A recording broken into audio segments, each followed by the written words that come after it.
जिस जिसके सौपन में संत रामपाल आ रहे हैं तो आ रहे हैं, भगवान है, परमात्मा है। भगत के नहीं आएगा तो क्या राक्षसों के सौपन में आएगा? परमात्मा कहते हैं साकट को तो भारी लागे और संतों नाल खिलौना हो। कहते हैं जो साकट होते हैं, जो साकट जो टाइप के भगत होते हैं, कहते हैं उनके लिए तो परमात्मा बहुत भारी है, महाभारत है। और संतों नाल खिलौना हो, संतों के लिए तो भगवान जो है वो खिलौना है, जब चाहे अपने भगवान को प्रकट कर लो। तो ये तो भाई सत्सेवक भाई बहनों का गुरु जी के प्रति प्यार है, उनका प्रेम है, उनके भाव है, उनकी श्रद्धा है, उनका समर्पण है, उनका अटूट विश्वास है कि अपनी भक्ति के बल पर वो गुरु जी को जब चाहे जहां प्रकट कर रहे हैं।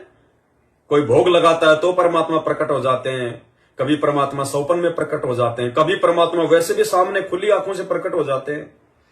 तो ये तो भगत के भक्ति भाव देख के परमात्मा प्रकट होता है। इसमें आपको ये ईर्ष्या नहीं होनी चाहिए, ये जलन नहीं होनी चाहिए आपको कि फलाने भगत के तो बार बार गुरुजी प्रकट हो रहे हैं तो गुरुजी की मौज भाई। आप मना करोगे गुरुजी को प्रकट होने के लिए? वो तो लाख बार प्रकट होगा अपने बच्चे के पास में, जब चाहेगा जिसके पास में प्रकट होगा। अब तुम्हारे पास में प्रकट नहीं हो रहा, तुम्हारे घर पे प्रकट नहीं हो रहा, तो उनको प्रकट करने की विधि अपनाओ। और विधि केवल साथ संगति से जुड़ के अपनाई जाएगी। वो मैनेजमेंट के तलवे चाट के, गुरुजी के बेटा बेटी के तलवे चाट के, मैनेजमेंट उनको पात्रों को ज्योति पाठ दान का पैसा देके, तो उल्टा तुम्हारे लिए परमात्मा भारी बन जाएगा, सिरदर्द बन जाएगा। ऐसे परमात्मा प्रकट नहीं होता। जब तक ये सारे जुगाड़ नहीं जोड़ दे इतने भारा हो रहा से, पूरा गुरु मिल जाओ, नाम सच्चा मिल जाओ, फिर अपनी मर्यादा ठीक रहनी चाहिए, तो परमात्मा की पाण में कोई देर नहीं लगती।